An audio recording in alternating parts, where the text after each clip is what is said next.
চৌঠা জুলাই শনিবার জানিয়ে দেব আজকের বাছাই করা 40টি তাজা সংবাদ। খবরের শুরুতেই হেডলাইন্স। দিল্লি থেকে ফিরেই তৃণমূল ভবন দখল, বাইপাসের পার্টি অফিসে ঋতব্রত ফিরহাদরা মমতাকে নিয়ে স্পষ্ট করলেন অবস্থান। কালীঘাট থেকে আচমকাই বেরোলো গাড়ি, হাসি মুখে হাত নাড়লেন। শুক্র বিকেলে কোথায় গেলেন মমতা, জোর জল্পনা। মেট্রোপলিটনে তৃণমূল ভবনের দখল নিল ঋতব্রত তৃণমূল। ঋতব্রতর সঙ্গে ফিরহাদ, জাভেদ খান, আখরুজ্জামান সহ একাধিক নেতা। ঋতব্রত তালা লাগিয়ে বেরিয়ে যাওয়ার 5 মিনিটের মধ্যেই পৌঁছলেন কুণাল। মেট্রোপলিটনে ভর সন্ধ্যায় টানটান নাটক। দেবরাজের ল্যাপটপ খুলতেই হাতে এলো বিস্ফোরক তথ্য। জেরাতে আরও বড় ফাঁস, পুলিশ। কি সর্বনাশ! এখানেই পড়ে আছে দেশবাসীর 9,330 কোটি টাকা। তৈরি হতে পারে 3টি আইআইটি। কোথায় সেই টাকা? ক্লাস 7-এর ছাত্রীকে সিঁদুর পরিয়ে দিল একাদশের পড়ুয়া। দেখা মাত্রই স্কুল কি করলো দেখুন। ডিএ বৃদ্ধির পর ফের সুখবর। বহু অপেক্ষার পর শিক্ষকদের জন্য বড় পদক্ষেপ রাজ্যের। আমাকে বান্ধবী বলা বন্ধ করুন। সব্যসাচী দত্তের গ্রেপ্তারি ইস্যুতে অবশেষে মুখ খুললেন ক্ষুব্ধ টিনা ভৌমিক। কালো কোট পরে থানায় হাজিরা দিলেন তৃণমূলের অপরূপা। 4 ঘন্টা পরে বেরিয়ে মাথা ঘুরে পড়ে গেলেন রাস্তায়। 4 মাস পর শেষকৃত্য কেন? কোথায় রাখা হয়েছে খামেনির মরদেহ? রহস্য ফাঁস হতেই বিশ্বজুড়ে হইচই। এক ধাক্কায় 5,000। রাজ্যের এনএইচএম কর্মীদের বেতন বাড়ালো সরকার, কবে থেকে মিলবে? অন্নপূর্ণা যোজনার টাকা ঢোকেনি কেন? পুরো ভবন অন্ধকার করে পুরপ্রধানকে ডিম বর্ষণ করলেন মহিলা নাগরিকেরা। রাজ্য পুলিশে ফের বড়সড় রদবদল। একসঙ্গে 108 থানা নিয়ে সিদ্ধান্ত শুভেন্দু সরকারের। নির্বাচন কমিশনের সামনে রয়েছে 3টি ধাপ। কিভাবে বেছে নেওয়া হবে আসল তৃণমূল? বিনামূল্যে মিলবে জমির রেকর্ড। জমির মালিক ও কৃষকদের জন্য বড় ঘোষণা মুখ্যমন্ত্রী শুভেন্দু অধিকারীর। অন্নপূর্ণা যোজনায় কাদের ভাতা আটকাবে না, বড় ঘোষণা মুখ্যমন্ত্রী শুভেন্দু অধিকারীর। মনীশ গুপ্তকে গ্রেপ্তার না করে পদ দিয়ে পুরস্কৃত করেন মমতা। 21শে জুলাইয়ের সুবিচার চেয়ে শুভেন্দুকে চিঠি কাকলির। সোনার গয়না জমা রাখলেই সুদ দেবে ব্যাংক। স্বর্ণালঙ্কারে লক্ষ্মী লাভের নয়া প্রকল্প ঘোষণার পথে মোদী সরকার। পঞ্চায়েত প্রধানদের হাত থেকে আর্থিক ক্ষমতা তুলে নিতে চাইছে রাজ্য। দুর্নীতিতে এবার জিরো টলারেন্স। প্রাক্তন মন্ত্রী এবং ক্রিকেটার মনোজের অফিসে ড্রয়ার থেকে কন্ডোম উদ্ধারের অভিযোগ, মিলল প্রচুর ত্রাণ সামগ্রীও। ছেলের অন্নপ্রাশনে কাদের নেমন্তন্ন করবে ঠিক করতে গিয়েই পুলিশের জালে ফাঁসল দেবরাজ। সেবাশ্রয় ওর ব্যক্তিগত কর্মসূচি। অভিষেকের পাশে দাঁড়ানো না কালীঘাট তৃণমূল। আরজিকর মামলায় বিস্ফোরক মোড়। মমতার নির্দেশেই নির্যাতিতা তরুণীর ভিসেরা নমুনা নষ্ট। মমতার ভাইপো আবেশ ব্যানার্জি কী করছিলেন? এবার থেকে পুরুষদের অ্যাকাউন্টেও মাসে মাসে ঢুকবে 3,000 টাকা। জানুন কিভাবে আবেদন করবেন। 60 থেকে 70 কিমি বেগে প্রবল বজ্রবিদ্যুৎ সহ রাক্ষসের ঝড় দুর্যোগে আসবে পুরো রাজ্য, লাল সতর্কতা বঙ্গে। মেট্রোপলিটনের পার্টি অফিসের দখল নিয়ে তালা ঝোলালো ঋতব্রতের তৃণমূল। খবর পেয়ে পৌঁছে গেলেন কালীঘাটপন্থীরা। বাসের মধ্যে নাকি অভিষেক পিএ। শুনেই বিজেপি কর্মীরা থামালেন বাস। তারপর যা দেখলেন। অভিষেক ব্যানার্জির আইনজীবী কে? শুনেই কল্যাণের প্রতিক্রিয়ায় বিচারপতির পাল্টা। তাহলে রুল জারি করতে হয়। কি ঘটল আদালতে? মিড ডে মিলের দায়িত্ব কি ইসকনেরই? তাহলে অঙ্গনওয়াড়ি কর্মীদের কি হবে? বাচ্চাদের মেনুতে ডিম না রাজমা? কি বলল হাইকোর্ট? এতক্ষণ শুনছিলেন সংবাদ শিরোনাম, এবার শুনবেন বিস্তারিত খবর। তৃণমূল কংগ্রেসের অন্দরে ক্ষমতা দখলের লড়াই এবার এক নাটকীয় মোড়ে এসে দাঁড়িয়েছে। দিল্লি থেকে ফিরেই আর বিন্দুমাত্র সময় নষ্ট না করে সোজা বাইপাসের তৃণমূল ভবন নিজেদের নিয়ন্ত্রণে নিয়ে নিলেন ঋতব্রত ব্যানার্জি, ফিরহাদ হাকিমরা। বৃহস্পতিবার বিকেল থেকে সেখানে শুরু হয়ে গিয়েছে ম্যারাথন বৈঠক। তার আগে দুপুরে দিল্লির নির্বাচন সদনে গিয়ে নির্বাচন কমিশনের ফুল বেঞ্চের সঙ্গে দেখা করে ঋতব্রত শিবির সাফ জানিয়ে দাবি করেন, ঘাসফুল শিবিরের আসল নিয়ন্ত্রক আসলে তারাই। দল বা প্রতীক নিয়ে কোনো ধোঁয়াশাই নেই। নির্বাচন কমিশনের দপ্তরের ঋতব্রতের নেতৃত্বে 10 জনের এই এক প্রতিনিধি দল হাজির হয়েছিল, যার মধ্যে ছিলেন 9 জন বিধায়ক ও একজন প্রাক্তন মন্ত্রী। বৈঠক শেষে সাংবাদিকদের মুখোমুখি হয়ে তারা দাবি করেন, দলের 2/3 বিধায়ক, কাউন্সিলর এবং জেলা পরিষদের সদস্যরা তাদের পাশেই আছেন। শুক্রবার বিকেলে কালীঘাট থেকে বেরোলেন মমতা ব্যানার্জি। গাড়ির কাজ নামানো, হাসি মুখে হাত নাড়লেন নেত্রী। তারপর বেরিয়ে গেল গাড়ি। গেলেন কোথায় নেত্রী? জোর জল্পনা। প্রথমেই আজনা গিয়েছিল, যাচ্ছেন কোনো পরিচিতের বাড়ি। সূত্রের খবর, মমতা ব্যানার্জি তার দীর্ঘদিনের রাজনৈতিক সহকর্মী সুব্রত বক্সির বাড়ি যান মমতা। সুব্রত বক্সির শারীরিক অবস্থার খোঁজ নিতেই যান বলে তথ্য সূত্রের খবর। দল ভোটে হারার পর থেকে ক্রমাগত রক্তক্ষরণ দলের অন্দরে। জেলা নেতৃত্বের দল ত্যাগ, ক্ষোভ প্রকাশ। তার মাঝেই শুক্রবার জানা যায়, তৃণমূল নেত্রী মমতা ব্যানার্জি ও দলের সর্বভারতীয় সাধারণ সম্পাদক অভিষেক ব্যানার্জির থেকে হলফনামা তলব করেছে আদালত। 2 জুলাই নির্বাচন কমিশনের সঙ্গে বৈঠক করেছে ঋতব্রত তৃণমূল। আর এবার মেট্রোপলিটনের তৃণমূল ভবনের কার্যত দখল নিল তারা। ঋতব্রত বন্দ্যোপাধ্যায় ছাড়াও একাধিক বিধায়ক এসে পৌঁছলেন মেট্রোপলিটনের ওই বাড়িতে। এলেন সন্দীপন সাহা, ফিরহাদ হাকিম, জাভেদ খান, আখরুজ্জামান, প্রসূন বন্দ্যোপাধ্যায় সহ একাধিক বিধায়ক।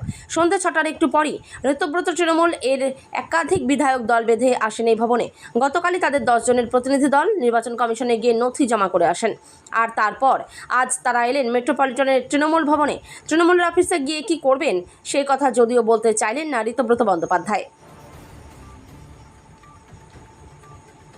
সন্ধ্যা 6:30টার কিছু পর আচমকায় মেট্রোপলিটন তৃণমূলের কার্যালয়ে পৌঁছে যান ঋতব্রত বন্দ্যোপাধ্যায়রা, সঙ্গে ফিরহাদ হাকিম, জাভেদ খান্ডা। তাদের দাবি, তারাই আসল তৃণমূল। সে কারণে প্রতীক দল, পার্টি অফিসও তাদের।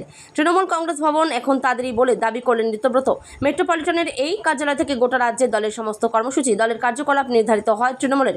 এই ভবনের 3টে তলা নিয়ে কার্যালয় চলত, কিন্তু পালাবদলের পর এই ভবনের মালিকও আদালতে মামলা করেন। তা নিয়ে কিছু জটিলতা চলছিল। ঋতব্রত আগেই জানিয়েছিলেন বাড়ির মালিকের সঙ্গে তাদের কথা হয়েছে। তার দাবি, আগে তৃণমূল কংগ্রেস যারা পরিচালনা করতেন তারা ঠিকভাবে পরিচালনা করতে পারছিলেন না। বাড়ির মালিকের সঙ্গে কথা বলে এই ভবনে কার্যালয়ের কাজকর্ম তারাই পরিচালনা করবেন বলে ঋতব্রত জানান। ইতিমধ্যে পুলিশের জালে দেবরাজ চক্রবর্তী। আর পুলিশের হাতে ধৃত তৃণমূল নেতা দেবরাজ চক্রবর্তীর ল্যাপটপ থেকে এবার বিস্ফোরক সব তথ্য হাতে আসতে শুরু করেছে। বৃহস্পতিবার তার যে ল্যাপটপটি পুলিশ উদ্ধার করেছিল সেটি খোলার পর থেকেই একের পর এক চাঞ্চল্যকর নথি সামনে আসছে বলে তদন্তকারী সূত্রে জানা গিয়েছে। তদন্তকারীদের দাবি, এই ল্যাপটপ থেকে দেবরাজের বিপুল অঙ্কের আর্থিক লেনদেনের হিসাব পাওয়া গিয়েছে। শুধু তাই নয়, ডিসি গ্লোবাল নামে একটি সংস্থার মাধ্যমে প্রভাব খাটিয়ে বিপুল পরিমাণ জমি কেনাবেচা করা হয়েছিল, তারও বেশ কিছু গুরুত্বপূর্ণ তথ্য এখন পুলিশ অফিসারদের হাতে। বর্তমানে এই সমস্ত নথিপত্র এবং ট্রানজ্যাকশন খতিয়ে দেখছেন তদন্তকারী আধিকারিকরা। কেন্দ্র সরকার সম্প্রতি ইপিএফ স্কিম 2026 চালু করে দেশের প্রভিডেন্ট ফান্ড ব্যবস্থায় বড় পরিবর্তনের সূচনা করেছে। 29 জুন সরকারি গেজেটে প্রকাশিত এই নতুন নিয়মের মাধ্যমে 1952 সালের পুরনো স্কিমের পরিবর্তে আরও সহজ, আধুনিক এবং ডিজিটাল পরিষেবা চালুর লক্ষ্য নেওয়া হয়েছে। প্রায় 8 কোটি সক্রিয় ইপিএফও গ্রাহক এই পরিবর্তনের সুবিধা পাবেন বলে আশা করা হচ্ছে। তবে এই সংস্কারের মাঝেই একটি তথ্য জানার অধিকার আবেদনের জবাবে সামনে এসেছে উদ্বেগজনক তথ্য। 2026 সালের 31 মার্চ পর্যন্ত দেশে 30.91 লক্ষ নিষ্ক্রিয় ইপিএফ অ্যাকাউন্টে প্রায় 9,330 কোটি টাকা অব্যবহৃত অবস্থায় পড়ে রয়েছে, যা এখনও প্রকৃত দাবিদারদের হাতে পৌঁছয়নি। তথ্য অনুযায়ী 2025 অর্থবর্ষের তুলনায় পরিস্থিতির কিছুটা উন্নতি হয়েছে। 2025 সালের 31 মার্চ পর্যন্ত যেখানে নিষ্ক্রিয় ইপিএফ অ্যাকাউন্টের সংখ্যা ছিল 31.83 লক্ষ, এক বছর পরে তা কমে হয়েছে 30.91 লক্ষ। ক্লাসেই এক ছাত্রীর স্মৃতিতে সিঁদুর পরিয়ে দিচ্ছে এক ছাত্র। ভিডিওই তোলা হয়। মুহূর্তের মধ্যে তার সামাজিক মাধ্যমে ছড়িয়ে পড়তেই তীব্র চাঞ্চল্য ছড়িয়েছে দক্ষিণ দিনাজপুর জেলার গঙ্গারামপুরের একটি হাইস্কুলকে ঘিরে। যদিও ভাইরাল ভিডিওর সত্যতা যাচাই করেনি আমাদের চ্যানেল, কিন্তু স্কুলের নাম জড়িয়ে যাওয়ায় ক্ষোভে ফেটে পড়েন অভিভাবকরা। স্কুলের সামনে বিক্ষোভও চলে। চাপে পড়ে অভিভাবকদের নিয়ে বৈঠকও করে স্কুল কর্তৃপক্ষের তরফে জানানো হয়েছে ঘটনাটি তাদের স্কুলেরই। জুন মাসের 27 বা 28 তারিখের ঘটনা। ওই সময় মর্নিং স্কুল চলছিল। স্কুল ছুটির পর এই ঘটনা ঘটেছে। অভিযোগ, অধিকাংশ শিক্ষক ও পড়ুয়া বাড়ি ফিরে যাওয়ার পর কয়েকজন ছাত্রছাত্রী একটি শ্রেণীকক্ষে জড়ো হয়। সেখানে ওই ছাত্র এক ছাত্রীর স্মৃতিতে কিছু পড়িয়ে দেয়। রাজ্যে পালাবদল হতেই শিক্ষকদের উৎসশ্রী পোর্টাল নিয়ে বড় আপডেট সামনে আসছে। শিক্ষক ট্রান্সফারের উৎসশ্রী পোর্টালের পুনরায় চালু হতে চলেছে বলে জানা যাচ্ছে। বিভিন্ন কারণে দীর্ঘদিন ধরে বন্ধ থাকার পর অবশেষে শিক্ষকদের অস্বস্তি কমবে। প্রশাসনিক স্বচ্ছতা বজায় রাখতে এবং শিক্ষকদের সুবিধার্থে দ্রুত এই পোর্টাল চালুর উদ্যোগ নিয়েছে বিজেপি সরকার। খুলে গেল শিক্ষকদের উৎসশ্রী পোর্টাল। জানিয়ে রাখি, উৎসশ্রী পোর্টালের মাধ্যমে মেডিকেল গ্রাউন্ড, জেনারেল ট্রান্সফার এবং মিউচুয়াল ট্রান্সফারের আবেদন গ্রহণ করা শুরু করছে ইতিমধ্যেই। দীর্ঘদিন অকেজো থাকার পর পুনরায় পোর্টাল খুলতে খুশিতে ভাসছেন শিক্ষক শিক্ষিকারা। শিক্ষকদের কথা মাথায় রেখে উৎসশ্রী পোর্টাল পুনরায় চালু হওয়া নিঃসন্দেহে রাজ্য সরকারের একটি বড় পদক্ষেপ। কোটি কোটি টাকার সোনা উদ্ধার এবং তৃণমূল নেতা সব্যসাচী দত্তের সঙ্গে নাম জড়ানো নিয়ে এবার সংবাদ মাধ্যমের সামনে তুমুল ক্ষোভ উগড়ে দিলেন জেলা পরিষদের সদস্য তথা শিক্ষিকা টিনা ভৌমিক সাহা। এই বিপুল পরিমাণ সোনা উদ্ধার নিয়ে সাংবাদিকদের প্রশ্নের মুখে পড়তেই কার্যত মেজাজ হারান তিনি। একই সঙ্গে সব্যসাচী দত্তের বান্ধবী হিসেবে তাকে প্রচার করার তীব্র বিরোধিতা করে আইনি ও নৈতিক লড়াইয়ের বার্তা দিয়েছেন টিনা। উল্লেখ্য, তোলাবাজি ও বেআইনি সম্পত্তি অর্জনের অভিযোগে বিধাননগর দক্ষিণ থানার পুলিশের হাতে গ্রেপ্তার হয়েছেন তৃণমূল নেতা সব্যসাচী দত্ত। তদন্তকারীদের দাবি, সব্যসাচী রাজারহাটের ফ্ল্যাট ও ব্যাংক লকার থেকে বাজেয়াপ্ত হওয়া রসিদের সূত্র ধরে গভীর রাতে তেহট্টে টিনা ভৌমিকের বাপের বাড়ি ও শ্বশুরবাড়িতে হানা দেওয়া হয়। সেখান থেকে প্রায় 3 কেজি সোনা উদ্ধার হয়, যার বাজার মূল্য আনুমানিক 4,39,00,000 টাকা। অবশেষে থানায় হাজিরা দিলেন তৃণমূলের প্রাক্তন সাংসদ অপরূপা পোদ্দার। শুক্রবার বেলা 12:15 নাগাদ আইনজীবীদের মতো কালো কোট পরে শ্রীরামপুর থানায় পৌঁছন তিনি। শ্রীরামপুর থানার সামনে আগে থেকে মোতায়েন ছিল পুলিশ ও কেন্দ্রীয় বাহিনী। বিকেল 4টের একটু পরে টানা 4 ঘন্টা জিজ্ঞাসাবাদ শেষে তিনি থানা থেকে বেরিয়েই অসুস্থ হয়ে পড়েন। রাস্তায় পড়ে যান মাথা ঘুরে। সূত্রের খবর, পরে তাকে স্থানীয় হাসপাতালে নিয়ে যাওয়া হয়। অপরূপা থানায় যে কালো কোট পরে গিয়েছেন তা সাধারণত নিম্ন আদালতের আইনজীবীরা পরে থাকেন। কিন্তু কেন এই পোশাক পরেছেন প্রাক্তন সাংসদ, তার কোনো বিশেষ তাৎপর্য রয়েছে কিনা তা অবশ্য স্পষ্ট নয়। অপরূপা নিজেও সেই ব্যাপারে প্রকাশ্যে কিছু বলেননি। তবে তার ঘনিষ্ঠ মহল মনে করিয়ে দিচ্ছেন প্রাক্তন সাংসদ পেশায় আইনজীবীও। ইরানের সর্বোচ্চ নেতা আয়াতুল্লাহ আলী খামেনির মৃত্যুর প্রায় 4 মাস পর তার রাষ্ট্রীয় মর্যাদায় শেষকৃত্য শুরু হয়েছে। ইসলাম ধর্মের সাধারণত মৃত্যুর পর যত দ্রুত সম্ভব কবর দেওয়ার রীতি থাকলেও খামেনির ক্ষেত্রে এত দীর্ঘ বিলম্ব কেন হলো তা নিয়ে গত কয়েক মাস ধরে নানা জল্পনা চলছিল। কেউ দাবি করেছিলেন তার মরদেহ অস্থায়ীভাবে গোপনে কবর দেওয়া হয়েছিল। তবে ইরানের সরকার সেই জল্পনা উড়িয়ে দিয়ে জানিয়েছে, চলতি যুদ্ধ পরিস্থিতির কারণেই শেষকৃত্য পিছিয়ে দেওয়া হয়েছিল। ইরানি কর্তৃপক্ষের দাবি, মার্কিন যুক্তরাষ্ট্র ও ইসরায়েলের সঙ্গে সংঘাতের সময় নিরাপত্তা পরিস্থিতি অত্যন্ত অস্থির ছিল। রাজধানী তেহরান সহ একাধিক এলাকায় হামলার আশঙ্কা থাকায় দেশের সর্বোচ্চ নেতার শেষকৃত্যের মতো বিশাল কর্মসূচি তখন আয়োজন করা সম্ভব ছিল না। বাংলায় ক্ষমতায় আসার পর থেকে একের পর এক উল্লেখযোগ্য পদক্ষেপ নিচ্ছে বিজেপি। এবার রাজ্য বাজেটে শিক্ষা, স্বাস্থ্য, নিয়োগ সহ সব দিকে জোর দেওয়া হয়েছে। বেতন বাড়ানো হয়েছে সিভিক ভলেন্টিয়ার, আশাকর্মী সহ রাজ্যের একাধিক কর্মীদের। এবার বাংলায় নিযুক্ত NHM কর্মীদের মাসে 5,000 টাকা করে মাইনে বাড়ালো রাজ্য সরকার। বর্ধিত হারে বেতন কবে থেকে মিলবে সেটাও জানা গিয়েছে। NHM কর্মীদের মাসিক বেতন বাড়ালো রাজ্য। কেন্দ্রের স্বাস্থ্য ও পরিবার কল্যাণ মন্ত্রক দ্বারা পরিচালিত একটি স্বাস্থ্য কর্মসূচি হলো জাতীয় স্বাস্থ্য মিশন বা NHM। এই প্রকল্পের সঙ্গে যুক্ত সকল স্তরের কর্মীদের বেতন বাড়ালো পশ্চিমবঙ্গ সরকার। বৃহস্পতিবার মন্ত্রিসভার বৈঠকে এই সিদ্ধান্ত নেওয়া হয়েছে। ঘটনায় ক্ষুব্ধ এবং বিস্মিত পুরপ্রধান প্রভাত। তিনি জানান, এখানে তার করণীয় কিছু নেই, কিন্তু কেউ তার কথায় কর্ণপাত করেননি। তিনি বলেন, নেতাদের গায়ে ডিম ছোড়া এখন পশ্চিমবঙ্গের কালচার হয়ে দাঁড়িয়েছে। ফর্ম পূরণ করেছেন ঠিকঠাকভাবে, জমা দিয়েছিলেন অনেক আগে, তারপরেও অন্নপূর্ণা যোজনার 3,000 টাকা ঢোকেনি তাদের ব্যাংক অ্যাকাউন্টে। সেজন্য পুরসভায় গিয়ে পুরপ্রধানের গায়ে ডিম নিক্ষেপ করে বিক্ষোভ প্রকাশ মহিলাদের। অভিযোগ, ওই সময় পুরসভার ভবন অন্ধকার করে দেওয়া হয়। ঘটনাস্থল কোচবিহারের মেখলিগঞ্জ। সম্প্রতি মেখলিগঞ্জ পুরসভার পুরপ্রধান সহ 6 কাউন্সিলর তৃণমূল ছেড়েছেন। কলকাতায় প্রদেশ কংগ্রেসের অফিসে গিয়ে তারা কংগ্রেসে যোগ দিয়েছেন। মেখলিগঞ্জ পুরসভায় কংগ্রেস এখন সংখ্যাগরিষ্ঠ। সেই পুরসভার কাউন্সিলররা থেকে পুরপ্রধানের বিরুদ্ধে ক্ষুব্ধ মেখলিগঞ্জের মহিলাদের একাংশ। রাজ্য পুলিশে ফের বড়সড় রদবদল করল শুভেন্দু অধিকারীর সরকার। এর আগে IPS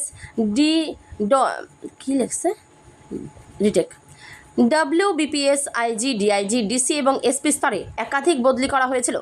এবার এক ধাক্কায় বদলি করা হলো 108 জন থানার IC-কে। রাজ্যের বিভিন্ন গুরুত্বপূর্ণ থানা এবং গোয়েন্দা শাখায় এই বদলি কার্যকর করা হয়েছে। পুলিশ সূত্রে খবর, দক্ষিণ 24 পরগনার একাধিক গুরুত্বপূর্ণ থানায় নতুন দায়িত্ব দেওয়া হয়েছে। বারুইপুর, সোনারপুর, নরেন্দ্রপুর, ক্যানিং, ডায়মন্ড হারবার, ফলতা, বজবজ এবং নোদাখালী থানার IC বদলি করা হয়েছে। পাশাপাশি পূর্ব মেদিনীপুরের দীঘা, কাথি এবং তমলুক থানাতেও নতুন আধিকারিক পাঠানো হয়েছে। কে আসল কে নকল তৃণমূল কংগ্রেসের নিয়ে এটাই এখন প্রশ্ন। একদিকে রয়েছেন মমতা বন্দ্যোপাধ্যায় পন্থীরা, অন্যদিকে রয়েছেন ঋতব্রত বন্দ্যোপাধ্যায়ের নেতৃত্বে বিক্ষুব্ধ শিবির, যারা বিধানসভা নির্বাচনের পরই দল থেকে আলাদা হয়েছেন এবং নিজেদের আসল তৃণমূল বলে দাবি করছেন। এবার এই আসল তৃণমূলকে তারই বিচার করবে জাতীয় নির্বাচন কমিশন। আগামী সোমবার 6 জুলাই পর্যন্ত সময় দেওয়া হয়েছে দুই শিবিরকে। তাদের ওই দিনে বিকেল 5:30টার মধ্যে যাবতীয় প্রয়োজনীয় ডকুমেন্ট বা নথি জমা দিতে হবে। তারপরে জাতীয় নির্বাচন কমিশন কি করবে? কমিশনের সামনে রয়েছে 3টি ধাপ। এই 3টি ধাপেই নির্ধারণ করা হবে কে আসল তৃণমূল কংগ্রেস। রাজ্যের নাগরিক পরিষেবা আরও স্বচ্ছ, ঝামেলামুক্ত এবং সহজলভ্য করতে এক নয়া পদক্ষেপ নিল বিজেপি সরকার। এখন থেকে জমির খতিয়ান এবং দাগের তথ্য পাওয়ার জন্য আর কোনো টাকা খরচ করতে হবে না সাধারণ মানুষকে। এই সংক্রান্ত সমস্ত অ্যাপ্লিকেশন ফি বা এনকোয়ারি চার্জ আনুষ্ঠানিকভাবে মকুব করার ঘোষণা করলেন পশ্চিমবঙ্গের মুখ্যমন্ত্রী শুভেন্দু অধিকারী।